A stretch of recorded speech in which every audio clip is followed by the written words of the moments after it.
Because that's plugged in still over there. Does that fix the audio issue? Anyone? Can you hear us? Testing. Now you just took the comments away. Can you hear us? Anybody? Anyone good at lip reading? Thank you, Nathan. What's the movie that it's like, can you read the words that are coming out of my mouth? Oh, you can hear us now. All Great. Right. Redo. We're here in summer mode. Take 2. Fred's ready. It's so close to summer. Fred is ready. I am definitely ready. Even though we work all summer, this summer is going to be about figuring out how to. I heard a term that I heard Jesse Itzler say is summering hard, and I would like to summer hard this summer. Oh, all right. So we're going for it. Summering hard. Yeah. So, hey, I'm here for it. Yeah. But look, it's so funny. We have all this weird banter in the beginning, and then it got cut off, so I don't feel like doing it again. But thank you for coming to Sunday Night Teacher Talk. I'm so glad that we can be here together.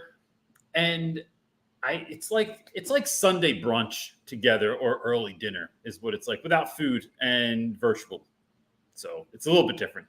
But before I jump into it this week, I'm going to mention this a couple of times. I had the honor of writing a chapter in a new book called What Makes a Great Principal with Allison Apsey and George Kuros. And I think on page 74. I always end up around the same page number. But anyway, I have a whole chapter in here. It's a story that I've not told before. And it is so the book is about exactly what it sounds like. Very practical tips on what it means to be a great teacher. And it's based on these 5 principles or pillars of what it means to be an effective leader, not a manager. And which are completely different, and they get into some of that as well. But the thing that I love about this is that there's a bunch of other educators in here, and some people that I am blessed to be friends with, and like my friend Shane, and Cool Cat Teachers in here. But if you go to page 71, your boy's in here, and I told a story that I've not told this version of it before, and it has to do with starting my history of hip hop class. And then there's a bunch of other things, but they all have to do with the best principal that I've ever worked for in my life. Dr. Noah Tennant out of Philadelphia. He's now the assistant superintendent of the Philadelphia School District. But I tell the story about him and what it's like to work under good leadership. One of the things they bring up in the book is it necessary to have a principal in a school? Oh, that's and the argument they make is, if you're asking that question, it's probably no. Is it necessary? But if you've had a great principal, your answer would be yes. Your answer would be yes. Yeah, absolutely. So I want to give one of these away. There are, if you just DM me on Instagram before tomorrow morning, right? So I'll check. Monday morning, I usually finally look at that stuff around like 8 or 9 o'clock in the morning, because I don't do social in the morning for my own sanity. But hit me up if you would like a copy of that. And I'll just pick someone at random. I'll use a randomizer on Instagram, and I'll send you a notification, send me your mailing address, and I'll ship one off to you. But it might be something really good for a principal that's looking to be great, someone someone that's trying to do great stuff and might need that push this summer. It might give them some ideas. So with that, well, John Lopez asked, where is the book available? So nobody's there. Yeah, that was nobody. It's available on Amazon, of course. Barnes & Noble, all the regular places that you can get books, but Amazon's probably the easiest place for anyone to go ahead and grab that. Yeah. All right. So I don't know how many questions we're going to have today. We're here. Here's the thing. We're here to visit. We're here for people that need us to be here. And if that doesn't take an hour, that's fine. We fully understand. After this is the 7th year of this version of the podcast, of like us doing really me crazy. Doing a lone Q&A, you off to the side, sticking your hand in every once in a while as a not so secret wife. But this is true. This is the last episode of the 7th season of this, for which apparently Lopez has been here every single time. And I'm sure there's a number of other people that aren't far behind. Lopez, were you here before it was Sunday night Teacher Talk? Yeah, when it was Teacher Talk Live, and when we were on, what was that? You Now? We like streamed on You Now and some other weird... YouTube didn't allow you to have guests on, and I was too nervous to go on by myself. Yeah. So we did You Now, and it was horrible. It was a horrible. It was platform. Super glitchy, like that platform in general. But that was the beginning of people going live, and we kind of get on the front end of educators. Here's a fun question for you. John Lopez has been here since 2019. He said. I believe it. That's a long John time. Lopez is one of those guys you can't remember not being around. Yeah, for real. So there's quite a few, Tracy Pinter, Maisha, there's Shook, Carson. You just can't remember a time when they Even weren't John a Fox. part of. Oh yeah, He's John. You mean Johnny Fox? So I have this idea this summer of doing a podcast, and I really think this is going to happen. I think it's going to happen mostly for my own edification, right? Everyone else will just live off the benefits of this, but because some of it, I'll be honest with you, it's a hard thing as an adult to make new friends. So we moved to New Mexico, and it's like, where do you make new friends? At a bar or at a church? And I've been to a lot of churches, and we have made friends there. We've met some really good people, but it's not easy. So to get that connection piece, I'm going to do a podcast, I think, starting in July or August. And it's going to be a CJ special, which that means I just am going to make it happen. But what I want to do is talk about this idea of ordinary to extraordinary. Folks who have taken classrooms without means, right? Without having a whole bunch of money or a backer. And even if they're in incredible places now, but how do they take something ordinary and make it extraordinary? I would love for teachers to get more of this. I just think that it's folks think it takes a lot of creativity, it takes a lot of money, it takes a special person, and I'm not sure that happened. That's true. So who do you think is awesome that it would be like an incredible experience if I could get them on to talk to me about this? I'm thinking it would be short, but I also know myself, so maybe it won't be that short of episodes. But I have a handful of people in mind. Some are the bigs, the people that, just do, they're well-known names. Right. Other folks are people you don't know about that I think are unbelievable. Some of the people that have inspired me coming up. So I'd love to know in the comment section if you would just leave like a name of someone that you think is either an unsung hero, or there's a lot of great people out there that just don't get enough. Like they're just not on podcasts. They're not getting interviewed. And like, I think we had a lot of Rafe Esquith on, there's nobody else that's done an hour with Rafe Esquith that I've ever found. No. He doesn't do many at all. So I couldn't believe ours. Me either. When he was like, sure. I was like, for real? Yeah. Oh, okay. Okay. Are you ready for some questions? Yes, please. Okay. John Lopez is saying, question, how do you feel? How does it feel to reach 80,000 subscribers? Oh, we did. We reached 80,000 subscribers. Maisha said, congratulations. Thank you very much. And a bunch of others. It's really something, because that's been over so many years that subscribers were something that really meant so, and not that they don't now, it's not lost on me. Like I'm excited to get to 100,000.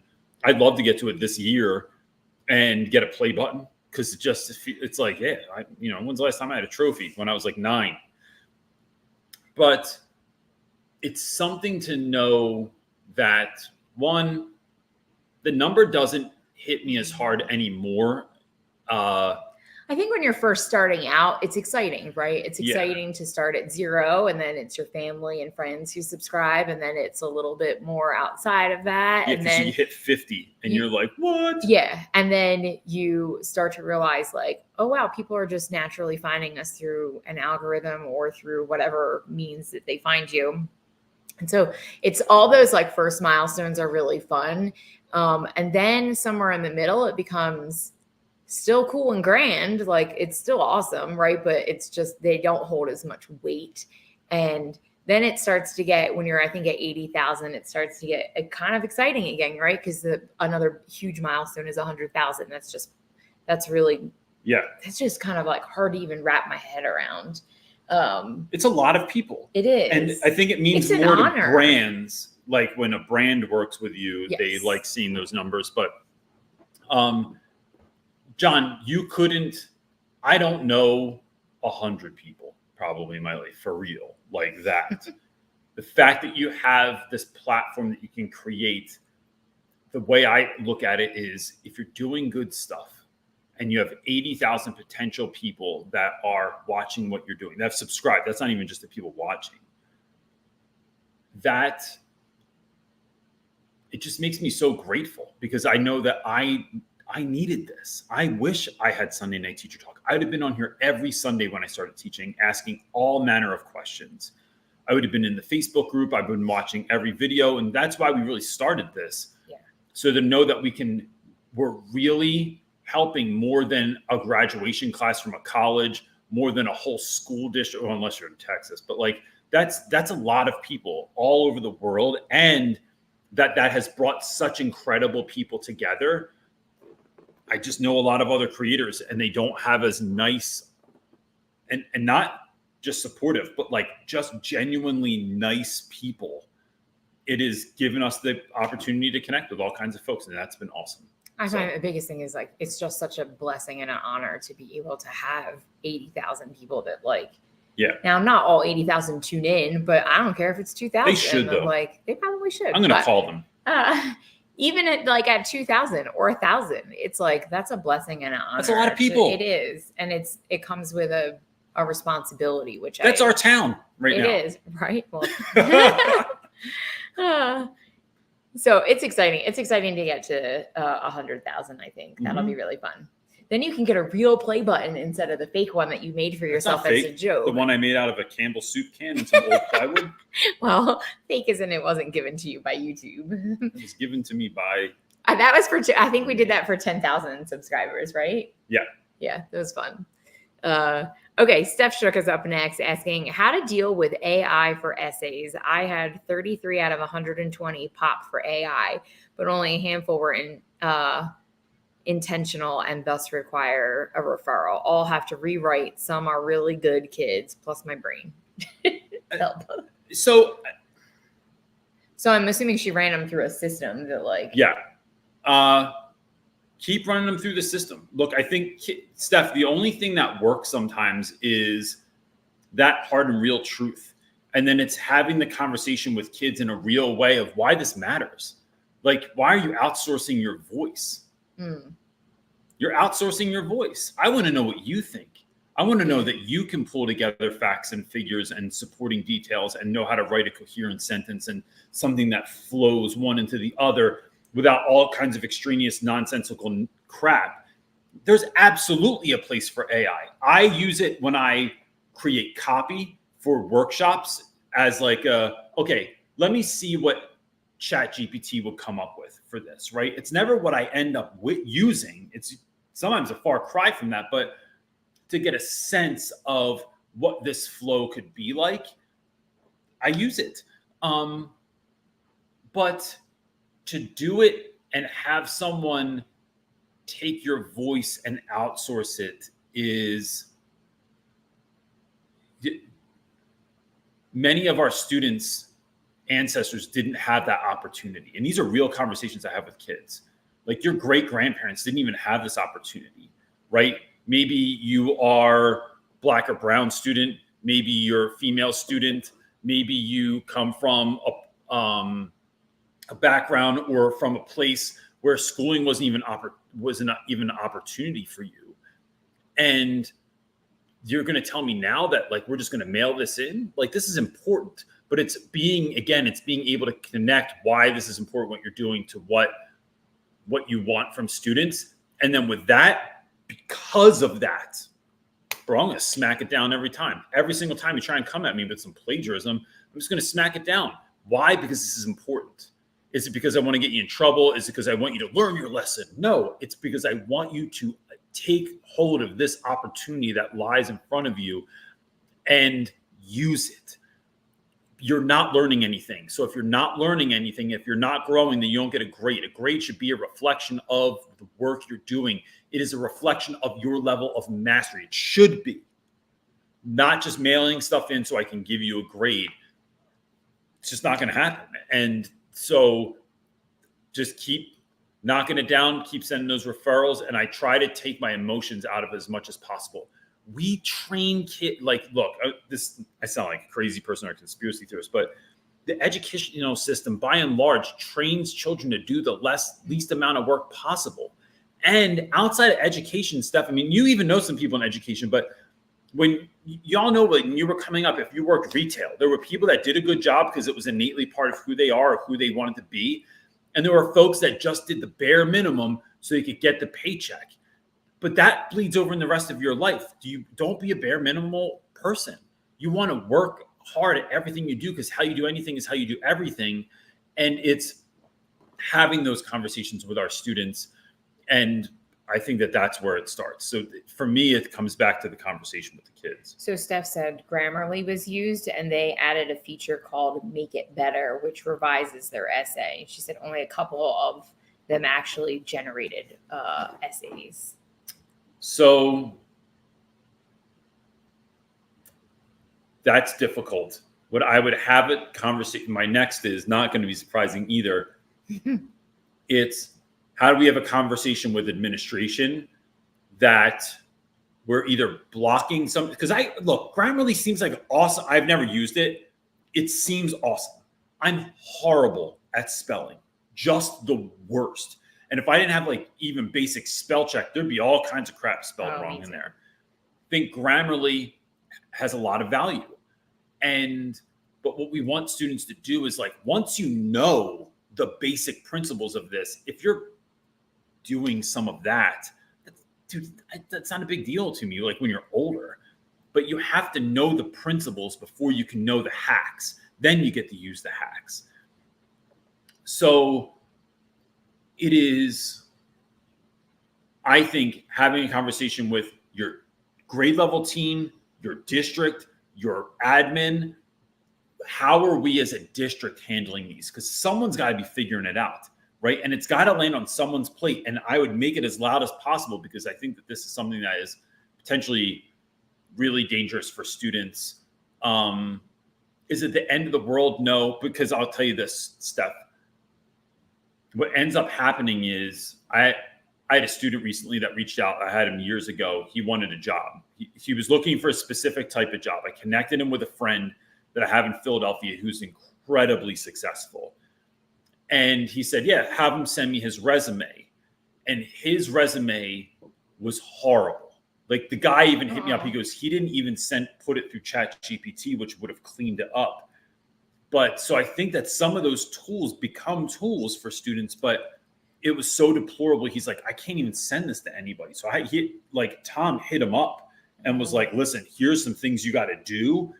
And what I want for students is not to hit them in the face not too late, but at a late enough date where it's really going to affect them. Now is a safe place to fail when you're in school. So I'm trying to get kids to understand some of those components now, because I don't want it to be too late. So an interesting thing that someone in the comments said that they did in their class is they actually had one of their top students write or punch in a ChatGPT essay or whatever, and then they graded it. And the teacher pointed out all the areas of where it could actually be better, and then put in their grade book or wherever the grade for ChatGPT, and then kind of use that as an example to show all the students. And I thought that was really great, creative way to handle it. And to show that ChatGPT didn't even get you the highest grade. No.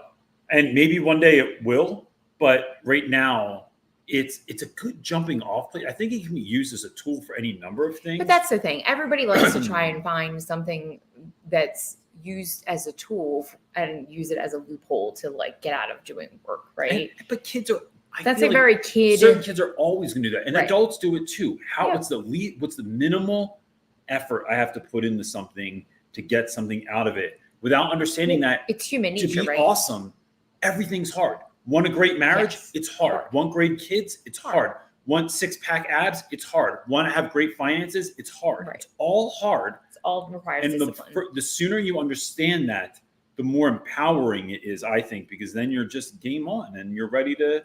I think that's what I would talk about with students. It's like everything you want's hard, but right, like having that whole conversation. Okay, let's move on. John Fox is up next. Do it, Johnny. Johnny Fox. John is asking, is there anything you wish you knew beforehand about buying a house in a different state, or just general tips and tricks for people who are buying a house in a new area? Ours is a little tricky because we didn't buy it. This was my mom's house, and she was just moving far enough away for a different job that she was selling her house. And the timing kind of all worked that we scooped this up. So it wasn't like I already knew what I was coming into. We didn't have to shop around for houses. Like, I know people who have moved out of state and they had to like go fly and like spend a week and do house hunting there. And then maybe they found a house in that week, or maybe they didn't. And then they'd have to come home. And then, so it was like a much larger to do. For us, it was pretty simple. Like we already knew what we were walking into. It was a perfect fit for us. So that process was generally pretty easy. Moving was the big thing. Like, and again, we had 15 years in our house. So there was a lot more stuff that you accumulate over 15 years with a family of 4. So that was like, we didn't give ourselves nearly enough time to start the process and go through it. And it was, so we didn't have enough time. So it felt like mayhem, and we have PTSD when it comes to thinking about moving trucks or moving. I'm like, oh God, that's like so horrible. Yes. But, so my tip for that is like, give yourself more time and more money than you think that you'll need. Especially just, I didn't think of when moving from one house to another, like all the costs that you incur to set up a new house. Like, even though like all silly kind of weird things that you need to outfit your new house for your routines and rhythms that your previous house might've been, you had it kind of all set up through the years. And that was like an extra cost that we didn't think of, like, oh, now I need to go get this because I need to do this and have it run this way. Like weird little things. Like we couldn't bring our barbecue. We couldn't bring our lawnmower. We couldn't bring moving across products. Country, right? And all so you your have to buy all that stuff again, right? Stuff. I think all the condiments, like that doesn't go on a moving truck. No, they won't take your mustard. No. And so you get there. I had to buy all mustardless condiments and just everything. Yeah. Like all that kind of stuff I didn't think of. I would say I would equate this with going to a new school, John. You have to really look at the place you're going to live, not for what you wish it would be. You have to see the cracks in the foundation. You have to really look and think, can I live with this wall color for now? This is a pretty good size yard, but if you really love a big yard, it's really looking for what you want and not for what you're willing to settle for. And so we are really blessed, and this was such a good confirmation that when we moved here, we have really nice neighbors on both sides. This neighbor over here, we have this whole wall of windows, waves to us when she goes into her house if she sees us in her house, which makes me want to put Fred over there all the time. I haven't done that yet. You will scare the crap out of her. Oh my gosh, it'll be hilarious. It is. I have really nice neighbors on this side. They're always offering me tools and stuff like that. Everyone's yard is nicely kept around mine, which matters, right? I don't want to have I've had neighbors that my last neighbor grew rice in his backyard in 5-gallon containers, and it made the mosquitoes horrendous. It's really looking for the things that you want. So when you're in school, what are the people really like that you work with? You're not just trying to get a job. What are the classes? How big is my classroom? Do I really want a bigger classroom? Do I really want that many preps? Do I want to teach this many different classes? Do I really want to have 3 duties in a single day? It's really looking for what you want and not just settling for it. And I think when you have a real vision of what you want in a school or in a house or in anything, you're more apt to find it. Because you're going into it with intentionality, with a vision, and being clear on what is exciting for you. Stop it. He said, if I ever meet you guys IRL, I'm going to insist that you call me Johnny Fox. Johnny Fox. It just makes me sounds like he's in a 50s like gang. No, it makes Like me think of Johnny Five. Like Johnny that's Five. the only thing I think of when you say Johnny. There's 7 people on here that know who Johnny Five is. I know. Am I Carson dating and myself? Lopez and us. It's kind of a great movie. Yeah. Although weird fact that guy. He was not Indian. No, he played. He was a white dude. I didn't know that until Aziz Ansari brought it up. Because they were talking about how there are very few Indian actors in American movies, and he brought up that, and the interviewer was like, "Oh, well, what about that guy from like right?" They had to go all the way back to like 1986. What about that guy though? Like, what are you guys crying about? What about that guy from Short Circuit? And he was like, "That dude was white." I remember I was on a run. I stopped. I literally stopped running, and I had to look it up, and I was like, "You've got to be kidding me!" Oh This is gosh, some white dude from New York. Yeah. Anyway, I don't know how we got on that topic, but because John Fox, Johnny. yeah, I remember I went to So school and told random. everybody, but everyone was too young because I worked with everyone that was 25 and under, and no one knew what Short Circuit was. So, Oh gosh! anyway. If you don't know what Short Circuit is, Look, go still watch holds it. up. It's a We good watched it. summer. It's a good summer we watched it not filler. that long ago. We did with the kids.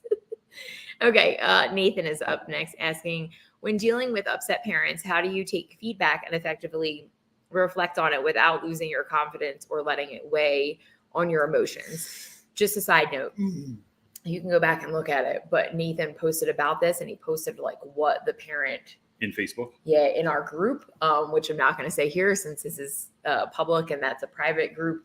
But man, yeah, Nathan, it was pretty harsh. Like they were not nice, but it also wasn't well written. And it was more like I'm an emotional ranting right now versus like a well thought out thing. Anyway, what are your thoughts? I'm sorry that happened to you.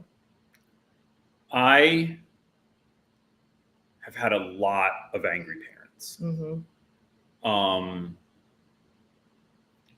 Have you gotten them through email? I've gotten parents that were mad that, and in person. I know you have in person. Danzler's mom. And she likes you. Danzler's mom, I have a great relationship with. This a student of mine, we just called him Danzler. Danzler's mom, who I have a very good relationship with now, I think I reminded her of this at his graduation party. And I said, isn't it so funny we get along so well now? She came in and walked out of the meeting I remember because I was white. And she was like, said that her son needed more black teachers, which she's probably right, and stormed out of the meeting. And it was one of those, like, you don't even know what to do with it. I've had any number of those of parents so mad. But the thing that I think, and I know that would actually be interesting to talk to her about this now, because I think when parents are mad at the system, at where their students are, I'll tell you as a parent, I do not look at the online grade book enough. Neither of us do. Oh, for our own children? Yep. No, I had a gripe at the end of the year, and he reminded me, he's like, you can't come in at the end of the year. And then it made me think of this, because it was kind of like this scenario. Yeah. And I was like, all right. It is, but I understand that parents can get so busy, and then if you don't make it a rhythm, if you don't make it something you're doing all the time, then you just don't do it, right? You're just like not looking at grades. You're not looking at missed assignments. And then all of a sudden you're pissed that someone didn't reach out to you. That how come no one let me know? And it's like, I post the grades every week. Yeah. All my grades, Mr. Reynolds, are done by Friday every week. So it is utterly up to date unless there's a large, like a paper, a project, or a test that's going to take me a minute. Even those you're going to see by the following Friday. And have to remember that what people are saying is not truth. And how do I do that? I have to ask myself, is there truth in this? Yeah. Could I have done a better job? And then I let it go or I let it influence me. And I think, thank God this happened now, right? Like I've had parents that, I had a kid named Tyler one time. His mom came in with all my stuff and was like, what about this? And like was tearing down my grading and how I did stuff.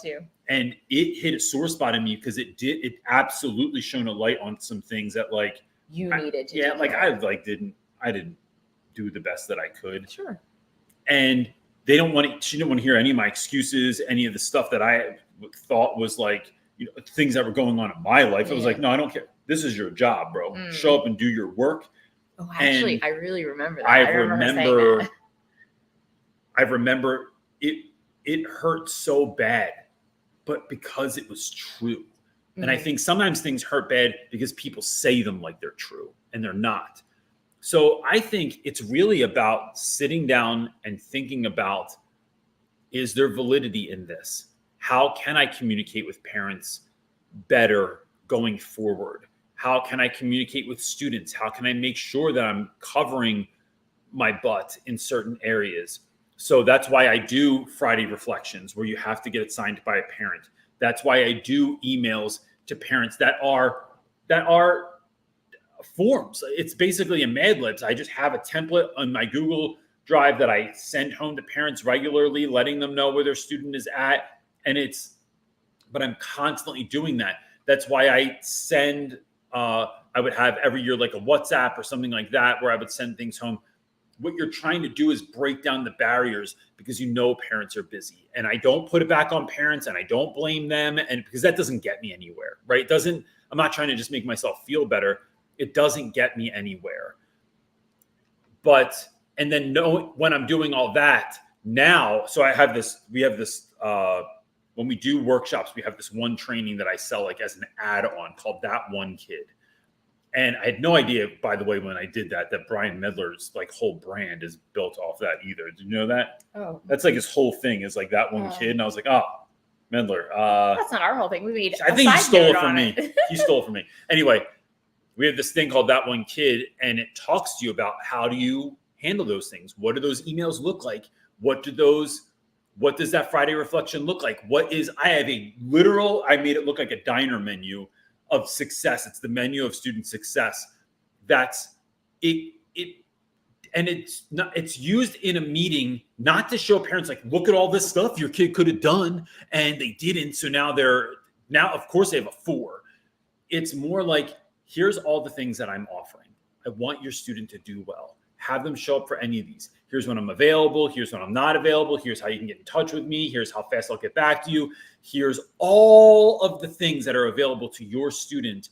I want you to know about it. I told you in the beginning of the year, I don't expect you to remember, but it's like it is used as a way to serve up help so that when parents come in and they're angry, I couldn't tell you, it's been years since I've had a parent leave angry because I just hit them with so much love and so much truth and so much help that they're kind of baffled by what is offered. And they typically end up looking at their student like, why weren't you doing any of this? And it's like, because we're trying to get away with the minimal viable effort here. So, yeah. But, yeah, really do that work, though, Nathan. Like, really do that work on you this summer so that you don't carry this through the summer. You don't even carry it through the rest of this week. Talk to someone about it, meet someone about it, have a conversation, sign up for a one-off therapy session, something where you're going to write your own ship, because that stuff has the capacity. And I've had conversations that have literally ruined my summer because I'm carrying that baggage around all summer. Yeah. Nathan got a lot of really great advice, like in the comments under his thing. I love it. Yeah, that was helpful. Okay. Ruth Akers. I don't know if this all really goes wrong. Send him to Fred. Tell parents to have a meeting with Fred and just leave. You can contact Fred if you have any further thoughts. It's available all summer, 24/7. Ruth is saying, have you ever checked out Chris Emden? I have. I know of Chris Emden's work. I think he's aware of ours. We got tagged on a lot of stuff on Twitter and there was a lot of like misunderstanding when your book came out about because the subtitle is Real Rap I couldn't Guide. have picked a worse subtitle for my book, by the way. The Real Rap Guide to Teaching, which in Philly means that would translate into something like real talk around teaching. And Chris Emden's work, especially his book for white folks that teach in the hood, it's about hip hop pedagogy. Folks thought I was saying like mine was the real version of a hip hop book, and that like sort of as a So diss. his followers like tagged him like Oh crazy, my gosh, and man, like it was so ridiculous. kind of really And got, it wasn't what I was trying to do. Very confused But on what our book was. We have similar friends, like Justice Lopez is homies with him, and Ryan Parker's homies with him, and so I've met him in real life more than once. I've been to his conference when they used to do the Hip Hop Ed conference. I went up to at Columbia University in New York. So yeah, I think that there's a lot of really great stuff that he's doing. And he's bringing together very interesting people. So yeah, I'm aware of him. I read his book when it came out and stuff like that too. All right. I'd say this real quick. It's worth mentioning. I don't agree with all the things that he says. And I do think sometimes that if something, and here's where I get kind of leery sometimes with folks, is that if you haven't done this in real life, now I'm not saying that he hasn't, I don't know him that well to be able to say, like, have you tried all of these ideas that you have in real life? But I don't agree with everything, but I can't say that about anyone. I can't say that I agree with it. I've never read a book where I was like, this is 100% how I get down. So, but I just felt like that was worth kind of putting out there. But I do think the work he's doing is incredibly commendable, that he's getting into a lot of spaces and places that are changing things for teachers and for students for the absolute better. So yeah, he's doing great stuff. All right. Sheena is up next asking, end of third year and my contract wasn't renewed. Coworkers are shocked. How do I start the interview process all over again? I'm a bit discouraged. So first of all, I'm sorry that happened to you. I do have a video on like, what if you don't get asked back this year? And that's might have some more than what I'm talking about here to help you, because this is all like on a whim. I'm trying to think of how trying to organize my thoughts real quick. I would say the first thing is, if you can get to a place where you have a real conversation with your administration and ask, what could I have done differently? What could I do better in the future? What were the real reasons that I was let go? This can be hard to hear, but it's absolutely valuable. It doesn't mean it's truth either. I've had administrators that have not liked me, that have not liked how I've taught, not liked the connections that I have with students, not like how I got down, not like my use of silliness or humor or sarcasm in the classroom. But I know that it worked. And not just because I thought it worked or I saw the evidence. I have been told by people that, not always even people that really liked me that much, that were like, that's so dumb that they even say that. Or this is the truth behind how you're doing that, and this is why I support it, even though they don't support everything I do. So Cho was a great example of that, where Cho didn't back everything I did. She'd be like, Reynolds, this is dumb. This is not the best way to do this. And I'm like, why you have to say it's dumb all the time? It hurts my feelings. But Randy was like that too. You guys were like polar opposites in the classroom, but he could see that what you did, there was value. Yeah. Mm-hmm. Yeah. So it's really having those conversations with the people that didn't renew you, to see what could be done better, and then holding up a mirror and seeing if there's truth in that. Because what you don't want to do is have someone, it just, not that I've broken up with anyone in over 30 years, but if you break up with someone and they pull the old, like, it's not you, it's me, right? That doesn't help me to grow.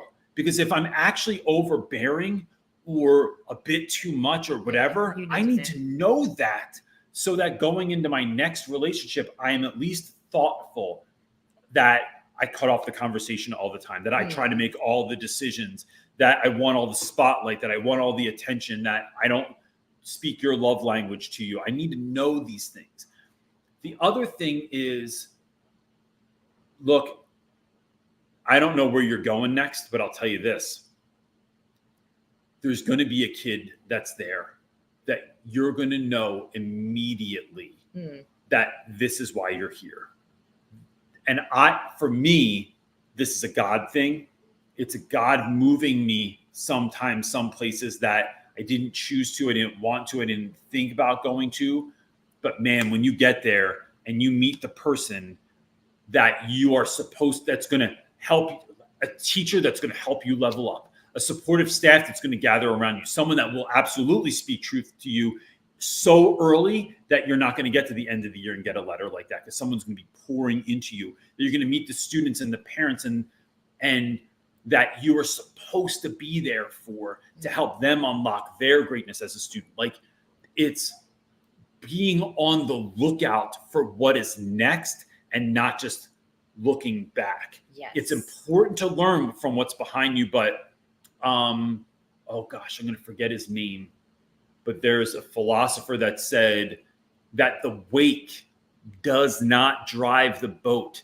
It just is the thing that happens as a result of what you came through, right? So like if that's where you're looking to see where your energy is coming from, it's keeping your head forward, seeing what's coming next, and being excited about what God is doing in your life, while at the same time learning what you can learn. But then, all right, now I learned this. Now I know that I'm not going to make that mistake again.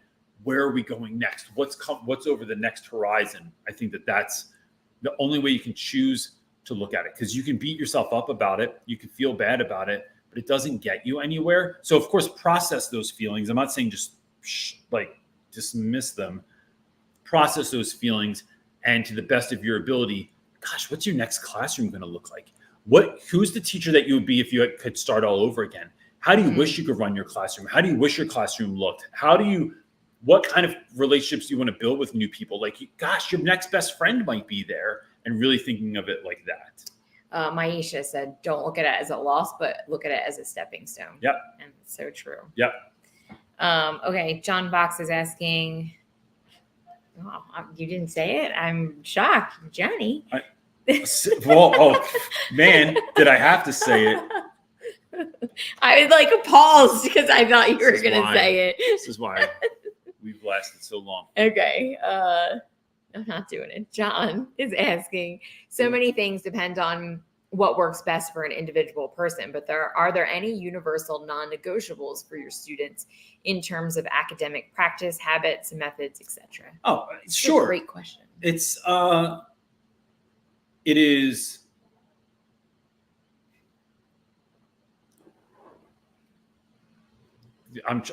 Yes. The answer is yes. I'm trying to formulate a coherent thought, so that I'm not just doing like word vomit here.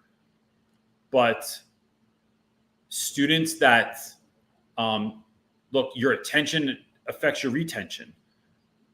Sitting at your desk like this, or those kids that try to read with the book on their lap, their heads on their desk like this, or they try and read with the books like this and your head's on the desk. It's like, bro, you're like, you wouldn't see a baseball player in the field just like sitting down like, no, I can get up really fast. I am paying attention. I am watching the batter. I am looking at what's going on. Your attention affects your retention. So look ready for action at any time. I think that showing up on time, I think that handing things in on time is important. I think that being an active member of your community in your classroom. So seeing someone that's struggling, seeing someone that's having a hard day, let's build a culture in our classroom where we look out for one another, where we stick up for one another, where we know when to read, social cues so we can back up. Kids that ask for help do better. Kids that ask questions do better. Building a culture of asking a question is not stupid. It's not making this take longer, but it's going to take all period anyway. We're not getting done early so you can chill. So we might as well use this. Having students be advocates for themselves when they think that they are being dissed, when they are thinking that they are being wrong, when they think that things aren't going right for them. It's when they think that a teacher's being unfair, advocate for yourself and find a mentor that's going to help you to do things like that. Building in, whether they like it or not, being organized helps you. How you organize it is going to be much different than other people. But I am not a junk drawer person. I am married to a junk drawer person. Hey. So but you can, where stuff is. Not the safety pins this morning, but like, I like everything has to have a place.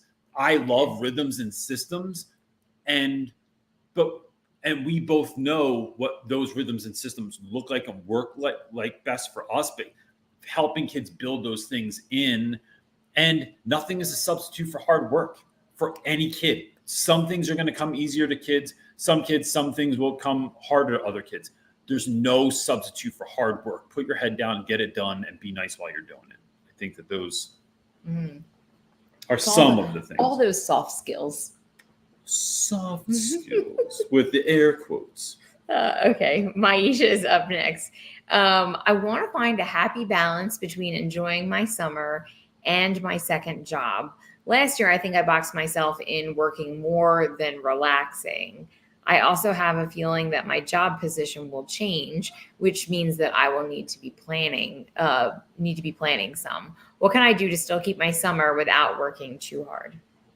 I think you got to put those boundary lines in. That's it. I'm willing to work this long of a shift and this many shifts. And then you just don't deviate from that. And if they can't meet that, then I don't want to say quit, because some people can't, right? They need the extra income or whatever their situation may be. But then are they willing to lose a really good employee for that? Or what can we come up with together? But it's really putting a boundary line on what you need, because you have to you have to balance the two, right? It's your time off. Yeah. I think that's a huge part of it. Yeah. Especially working retail as a second job.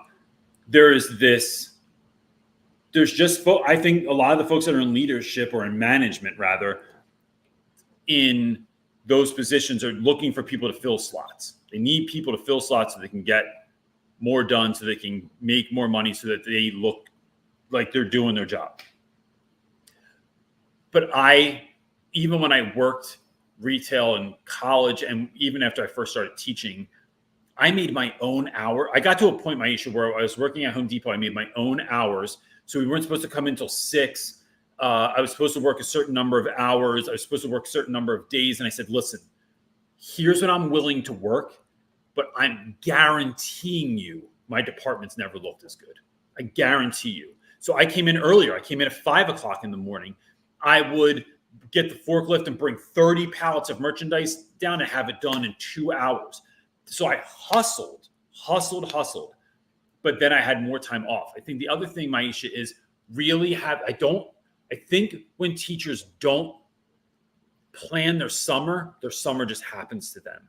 Having dates on the calendar, having what it would look like to have a good summer. Is it coffee outside right in the morning? Or is it having friends over at night? Or is it having friends on Fridays? Is that going to, here in our town, they have a $5 movie. All movies every day on Tuesdays are $5. I love movies. Can we get to a movie every week or every other week? Can we do s'mores around a fire this summer? Like having basically like a summer bucket list or checklist. What would a great summer look like? How much would I plan for? How much would I work? Have a vision of that, so that when you do start, I'm not saying it's all going to work out the way you plan it, but without a vision, you're really leaving things to chance. So have some fun. Sit down tonight and think about it this afternoon. Like, what would an awesome summer look like? How much would I be gardening? How much would I be working? How much would I be walking my dog or playing with my dog, or spending time with family, like getting family get-togethers? What's your we most don't do that important enough. thing? And this weekend was we had family, and it was so fun. And here's how far off I am.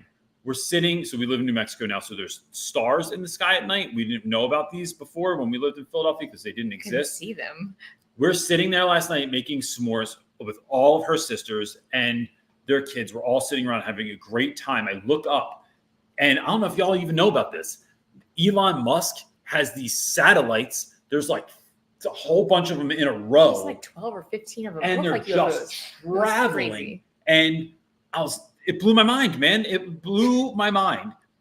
But that was added to it. But it was just a great time. It was such a good reminder last night that we're just laughing and being together. And like, man, this should happen at least I think weekly. The biggest thing is you have to really schedule it. And scheduling it feels like you're like leaving out room for spontaneity. But I think that if you don't schedule things loosely, tentatively, right? Like you can put on the calendar, I want to make sure I'm doing this or doing this or doing this. Like the things that you love, if you're not doing that with intention, it just, and I speak from experience, our summers have blown by with tons of other stuff. And it's like, oh, we didn't even do anything. And we then what are didn't you do doing? The things that we love. The last 2 weeks of summer, you're trying to jam it all in and be like, we're down the shore, we're going surfing. And we've done that, and that's horrible. We're swimming in the ocean when it's like way too cold out, but this is the only day that we get. And you're trying to pack it all in instead of now saying, yep, what does summer look like? So we're going to Albuquerque I'm in Miami for a talk at a conference in a week and a half. When I come back, we're going to Albuquerque, we're going to Santa Fe, we're going to go to Meow Wolf, we're going to go to Roswell for 4th of July because everyone dresses like aliens. It's like but we have things planned out, and that's also just makes it exciting. So anyway, I could go on and on about that, but okay, we have a couple more questions. Hit it. Jillian is up next. I'll try and be faster. Asking, well, there's a lot of chit chat because it's been a looser show. Okay, asking, for a person considering becoming a teacher, would you suggest subbing or a para position for gaining classroom experience and picking up important skills? For me, I would love, Jillian, if other people in the chat would answer this as well. I just want to say something. I'm going to cut you off because I know CJ subbed, and if that was his first experience or his only experience, he never would have became a teacher. He hated it so much. I hated it. So I don't really. Why did I hate it? Because you're a lifeguard, right? You're not. It's like you really, really want to coach the swim team, and they're like, well, first work the snack stand. Bro, this isn't even access to this sucks. I'm babysitting. And I didn't like that. Most teachers, if you have bad classroom management and then you sub, it transfers over. So kids are not going to behave for you. I didn't like it. I know other people that have enjoyed it. I met a young woman this year that was a long-term sub in the school, had a great experience here in New Mexico, but I am not a fan of it. Being a para, I think, gives you far more connection with students, regular contact with students. That sounds better to me. Instead of subbing, I'd rather tutor and really meet kids, really start honing your craft on what does it look like to engage a student? What does it look like to get someone to understand something, to grasp something, to get a concept? That to me is more exciting, but I'd rather volunteer in a school and be doing any number as a hallway monitor rather than be a sub. Nathan in the comments said that he is a former para turned teacher, and he said, I think working as a para can have some benefits. It definitely helped with the relationship building and the de-escalation skills. Probably gives you a better glimpse of what a classroom is like and what you're looking for versus subbing. We talk about Nathan. What is going on with his? Can you put that up there? You know I love profile pictures. I just think they're so telling. I don't even know how you can see. I'm not even sure what's going on there, but it looks hilarious to me. Anyway, there's my ADD. Oh my gosh. Okay, we're going back over. Go ahead. We're going to Seth, who has a question. A real question instead of my ADD talking about people's profile pictures. Starting a new hybrid position in August, awesome. Half-day teacher, half-day admin/dean role. What is your advice with starting an admin role? All right, so I would say this. Bam! Here's a new book that I was a part of, and here's what I like about this book. Here's what I like about so I'm not as familiar with George's work as I am with Allison. It says what makes a great principal. Yeah, because the white balance. There you go. So I'm going to give a copy of this away. Just go to Instagram, hit me up in my DMs, and let me know if you want this book, and I'm going to pick someone randomly to give a copy of this to. I would say, I would look at the work of Allison Apsey, who's someone that co-wrote this book. So I wrote part of this book too, but this book is filled with stories from other educators that talk about how they had great principals. And one of the things that Allison Apsey says, she also has you can just look her up on, if you want a snapshot real quick to sort of get a vision of who she is, go on, Aspire to Lead podcast. She did an interview with my good friend Josh Stamper. That's excellent. But Allison talks a lot about how leaders need to learn how to serve. And I mean, this is not unique to her, but she does a great job in what this would look like in a school. Really listening to your teachers, really listening and not just pushing off what they think is important, what they wish the school was like, what they wish could happen. I think that's part of it. That's one huge part of it, is really listening to people and then trying to solve those problems. I think it's also giving teachers agency and autonomy to the extent at which your district allows. A lot of schools that I work with, teachers don't go full tilt because they don't think they're allowed. And when I ask principals about it, they think that they've given the permission. They think, well, I said it. I told them to do, they could do what they feel is necessary for students. It's like that needs to be your message constantly. And I'd say your really unique position in half-day teaching, half-day admin is you need to exemplify what great classroom techniques look like. Doesn't mean you have to be perfect, right? But can you learn from your mistakes? Can you work hard and be kind? Can you create exciting lessons? Can you show what it might look like to work with other teachers to bridge the gap between different classrooms and different curriculum and bring those together? Can you make a vibrant learning experience in your classroom? What do your relationships look like in the hallway? It's really being the example of what that can look like, and then being the administrator that helps teachers' vision for what they think would be the best learning experience for the students come alive. That's where I would start. And Allison talks about a lot of this stuff, but she's my go-to. She's awesome for that.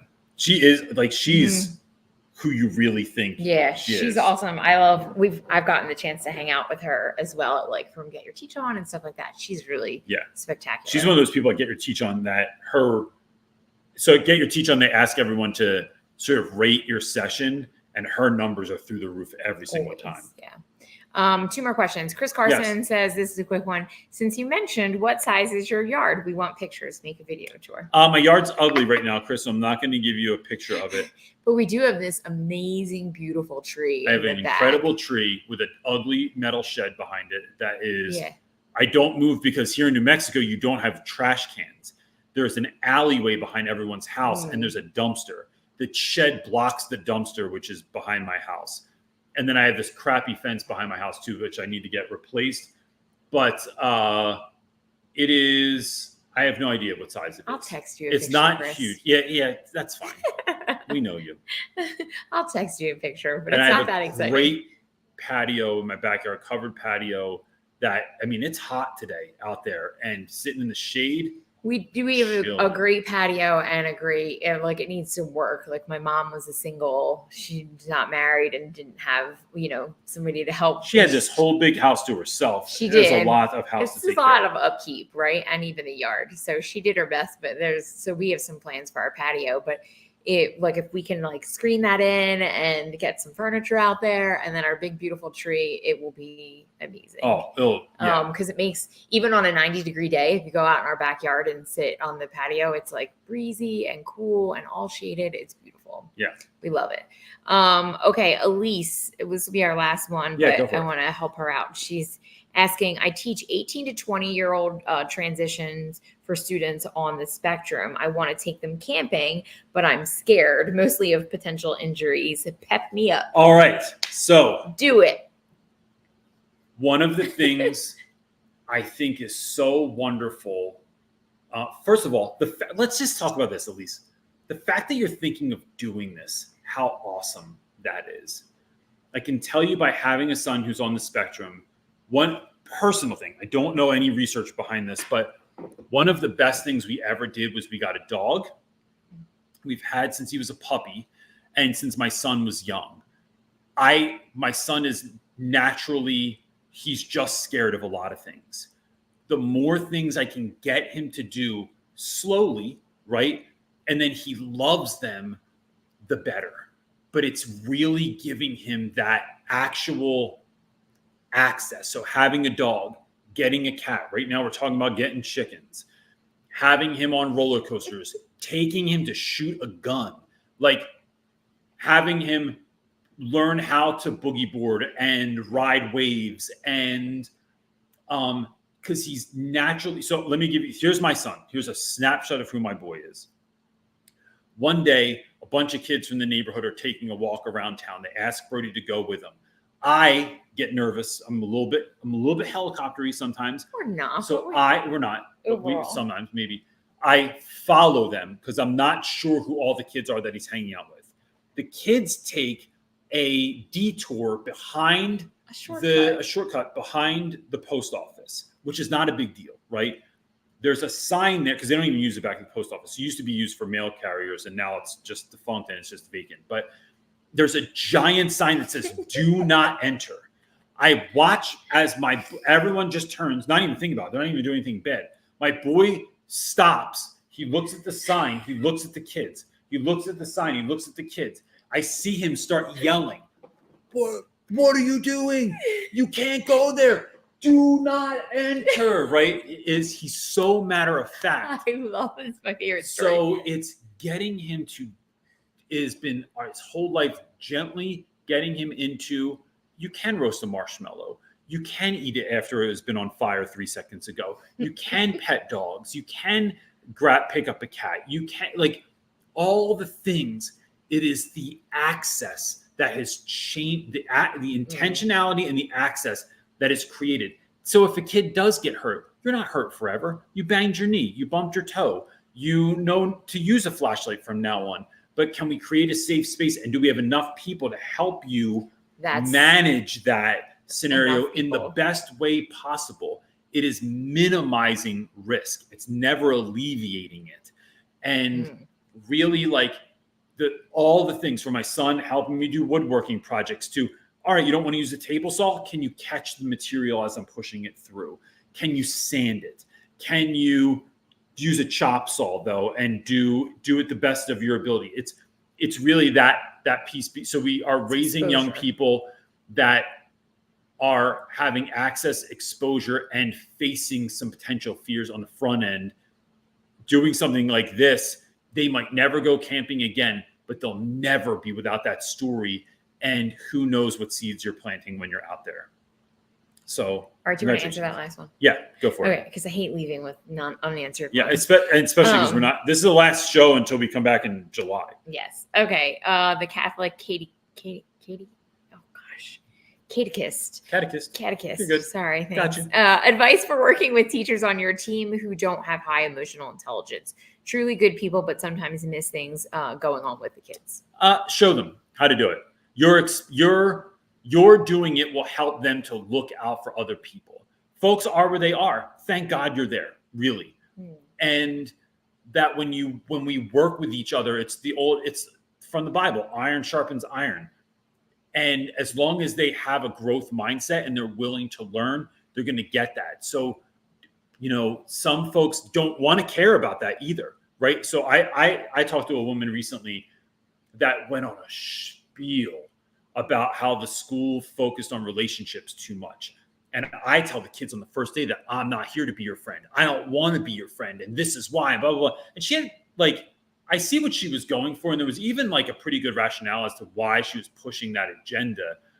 But I said, but without relationships, I'm not building relationships so I can just be friends with kids. I don't even want to be friends. I want to have a good relationship. I want to be close. I want to kid around, not looking to be your friend. And we could even unpack that word, but what I'm looking for is access. Now I know who you are. Now I know how you learn best. Now I know how you don't learn best. Now I know if you're introverted, extroverted, prone to anxiety, depression, and these things are not on your IEP or your 504. That if you have that you're oppositionally defiant, that that what are you interested in, so I can make those connections. I'm looking to build relationships because it grants me access to the person and how they work best, so that I can